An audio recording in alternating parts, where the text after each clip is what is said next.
Merhaba değerli arkadaşlarım. Hepiniz bir videomuza hoş geldiniz, sefa geldiniz. Arkadaşlar bugünkü konum yine sizlerle paylaşmak istediğim konu maçlarda yaptığımız hatalar. Bu hatalardan 5 tanesini dilimin döndüğünce özellikle yeni başlayan kardeşlerimin daha fazla istifade edeceğini düşünerekten hareket ederekten bu videoyu yapmış bulunmaktayım. Şimdi arkadaşlar tabii bu 5 tane sayacağım hatanın dışında sizlerin de bu konuyla ilgili burada bahsetmediğimiz hatalar varsa maçlarda yaptığımız lütfen yorumlara yazınız. Hep beraber yine bunu beraberce ailemizin kanalında paylaşalım değerli kardeşlerim. Şimdi arkadaşlar öncelikle birinci laf uzatmıyorum. Bir, rakibi iyi analiz edememe. Ha, maç öncesinde tabii rakibin nasıl oynayacağını göremeyiz. Uzun top, kısa top onu ancak maç başladıktan sonra anlama şansımız olur. Ama formasyonu iyi analiz edemezseniz rakibe karşı sıkıntı yaşayabilirsiniz arkadaşlar. Kendi elinizdeki futbolcuların da rakibin formasyonunu denkleyemezseniz bu size sıkıntı yaratabilir. Şimdi hemen bunu bir örnekte pekiştiriyorum. Arkadaşlar bir kupa finali oynadık. Cuma günü saat 11.44 biraz erken bir saatte. Benim bir videom vardı. Çok eskide yani daha doğrusu epey zaman oldu bunu ama maça bir dakika kala rakip nasıl şaşırtılır diye bir videom vardı. Herhalde bu arkadaşım da o videoyu herhalde izledi diye tahmin ediyorum. Çünkü ben 10 dakika falan vardı maça. Baktığımda diziliş şekli arkadaşımızın bu şekilde değildi. Yani AMR ve AML kullanmıyordu. Dolayısıyla gene dörtlü bir savunması vardı. Orta sahada biraz kalabalıktı. Ama AMR ve AML kullanmıyordu değerli arkadaşlar. Ben de buna göre aslında uygun bir ortamda değildim. Bu da bir bahane değil. Ama ben de buna göre bu sezon özellikle başarılı olduğum bu sistem üzerinde oynamayı tercih ettim. 10 dakika kala baktığımda böyleydi. Sonrasında AMR ve AML'li bir sisteme geçmiş arkadaşlar. Belki o videoyu da izlemiş, esinlenmiş de olabilir. Dolayısıyla ne oldu arkadaşlar? AMR ve AML'leri çok etkili oldu. Orada benim aslında baştan bu formasyonu görebilseydim dörtlü oynamayı tercih edebilirdim. Çünkü bekler orada karşılayacaktı arkadaşlar. Bu benim hatam oldu. Hatam derken yani ben başta gördüğüm ve aslında 1-2 dakika kala rakibin formasyonuna bakmaya çalışırım her ihtimale karşı. Siz de bunu yapın. Çünkü değişiklikler gösterebiliyorlar bazı takımlar. Dolayısıyla bakmadığım için üçlü çıkmak zorunda kaldım ve arada çok sık gidip geliyorum iki dizilişi de karşılaştırmak babında.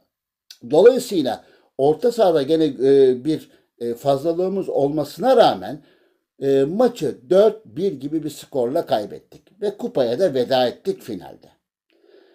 Dolayısıyla arkadaşlar üçlü bir savunma orada yetersiz kaldı. Çünkü kanatlardan oldukça fazla geldi. AMC'siyle beraber rakip santrfor ile de beraber bize sıkıntı yarattı.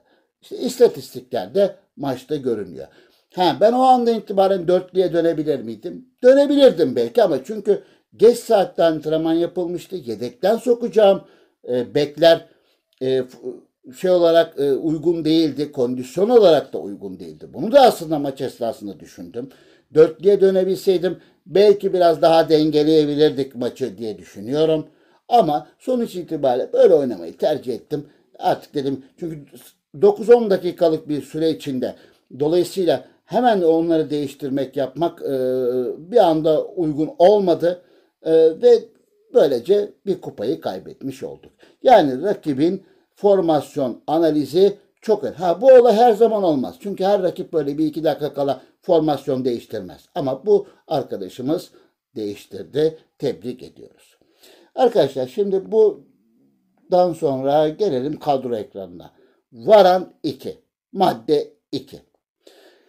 Arkadaşlar Maç esnasında biliyorsunuz ki bonuslarla bazı emirler veriyoruz. Savunma emirleri veriyoruz. Hücum, topa sahip olma, kondisyon. Şimdi burada yapılan en büyük hatalardan biri, gene yeni başlayanlar için söylüyorum. Yeni başlayanlar için söylüyorum. Savunma oynuyorsanız savunma basmak. Hücum oynuyorsanız hücum basmak. Bu çok etkili olamıyor arkadaşlar. Daha doğrusu olmuyor desem yeri var. Dolayısıyla tabii yine bu maç esnasındaki formasyonlarınıza bağlı, topa sahip olmayla daha çok oynuyorsanız, buna göre antrenmanlarınızı yaptırdıysanız, buna göre taktik emirleri de buna göre verdiyseniz topa sahip olma basabilirsiniz. Ama savunmaya savunma, hücuma hücum basmanızı tavsiye etmiyorum. Bu da 2 olarak kalsın arkadaşlar. Gelelim varan 3 değerli kardeşlerim.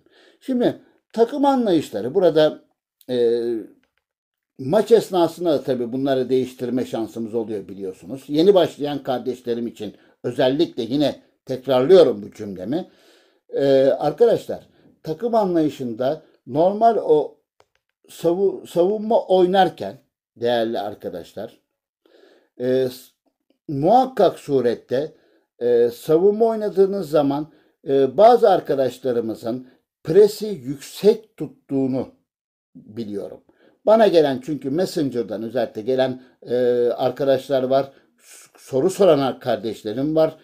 Lütfen savunma özellikle savunma veya sert savunma oynuyorsanız pardon özür diliyorum. Oynuyorsanız lütfen presinizi yüksek tutmayın. Zaten savunmanıza bir yük bindiriyorsunuz. Savunma oynuyorsunuz, sert savunma oynuyorsunuz. Eğer sert savunma oynuyorsanız adam adama bir savunma şeklini tercih ediyorsunuz. Dolayısıyla bir de buna pres tarzını yükseğe eklerseniz olası elemeli maçlar diyelim. Yani uzatmaya gitme ihtimali olan karşılaşmalar için bilahare söylüyorum bunu. Futbolcularınızın çok daha fazla yorulmasına sebep olursunuz. Hava şartları da buna çok önemli. Sıcakta oynuyorsanız hele bu daha da artarak kondisyon kaybetmenize sebebiyet verir. Yani arkadaşlar burada verdiğiniz emirler birbirine dengeli olmalı. Pas yönünü, pas atma şeklini tabii bu maçına göre, formasyonunuza göre ayarlarsınız.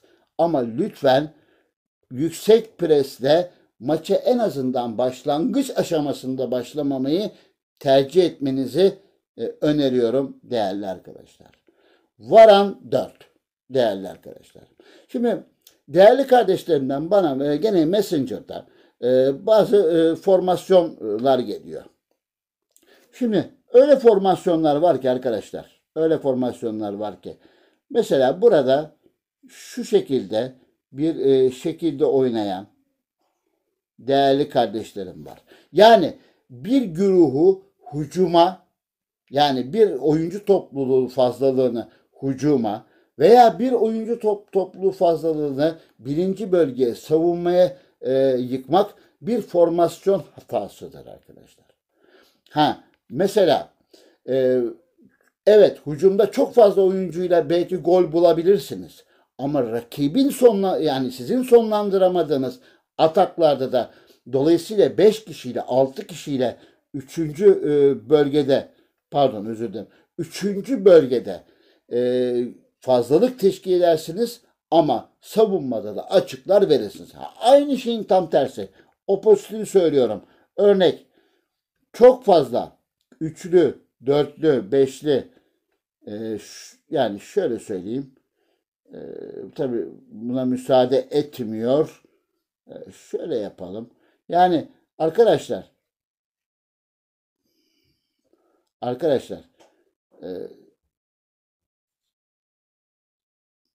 şöyle diyelim. Yani çok fazla burada tabii ben bunları gösteriyorum. Çok fazla savunma oynamak 6 kişiyle 7 kişiyle savunma hattı kuran yeni başlayan kardeşlerimiz var.